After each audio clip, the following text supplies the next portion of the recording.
Good day, VietDoom! The Vietnam conflict. The Vietnam War, the Nam, was a conflict that was, shall we say, morally ambiguous. But what isn't ambiguous is the quality of this mod.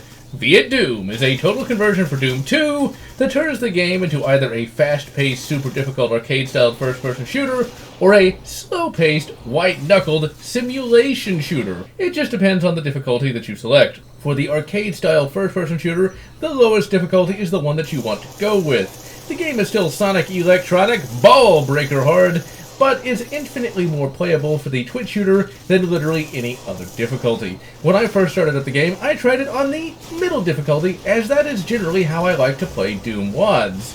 And, well, I got shot by literally the entire North Vietnamese army and was killed in about 5 seconds. The footage you will be seeing in this video will be of only the lowest difficulty, as I've never been a fan of simulation shooters.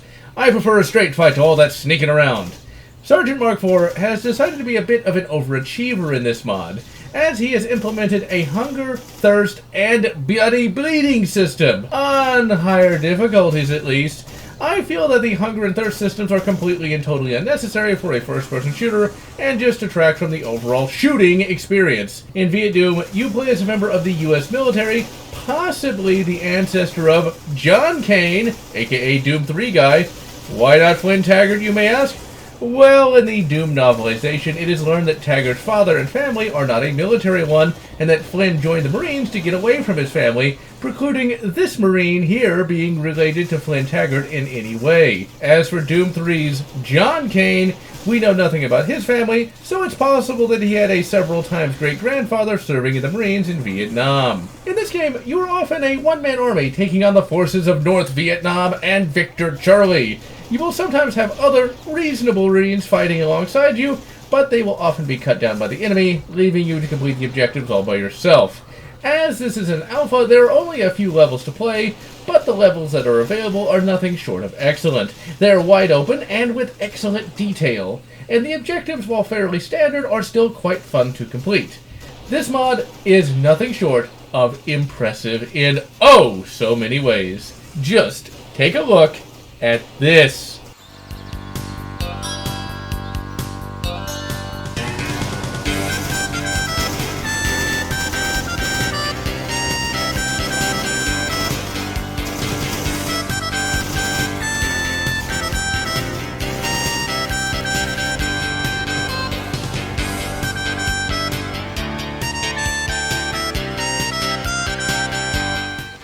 Yes, oh by the great Talos, yes.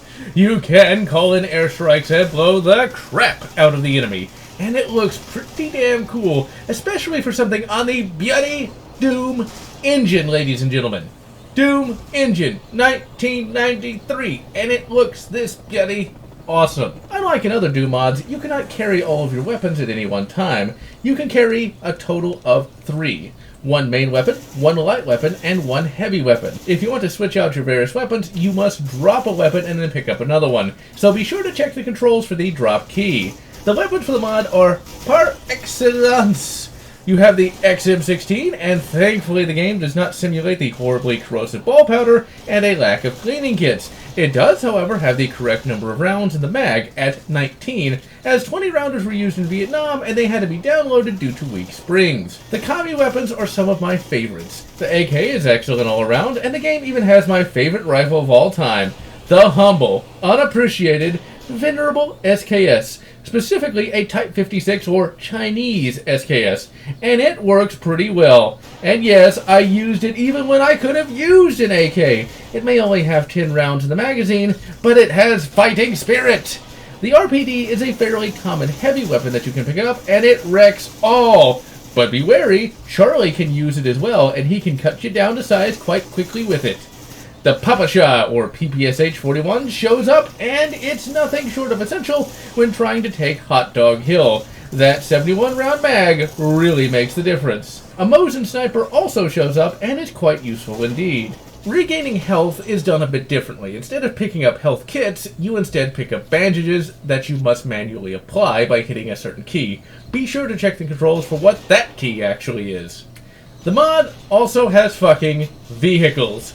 As this mod gets more dev time, I expect to see more levels have them, but the 2 levels that you do get to have them are nothing short of superlative. In one level, you get to control an AFV fitted with a machine gun and recoilless rifles. Charlie is still a significant danger as he is often armed with RPGs. The last level of this mod is one wherein you have to hunt down some T-54 tanks and either a Patton tank or a UH-1 Iroquois. And by the great Sikorsky, does the Huey control excellently, far better than in Battlefield Vietnam. You can actually fly straight ahead without crashing the bastard.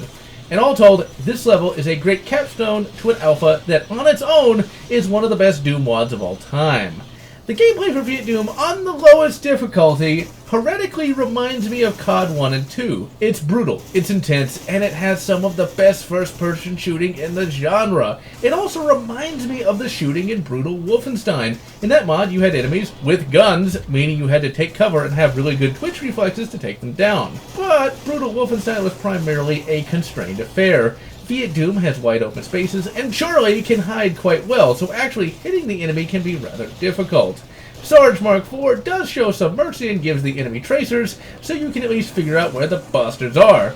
But even then, expect to die a lot, and enjoy every bloody moment of it.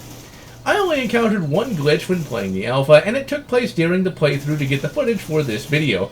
I encountered it in a couple of levels. I was shooting at VC in this building, and my shots were going high.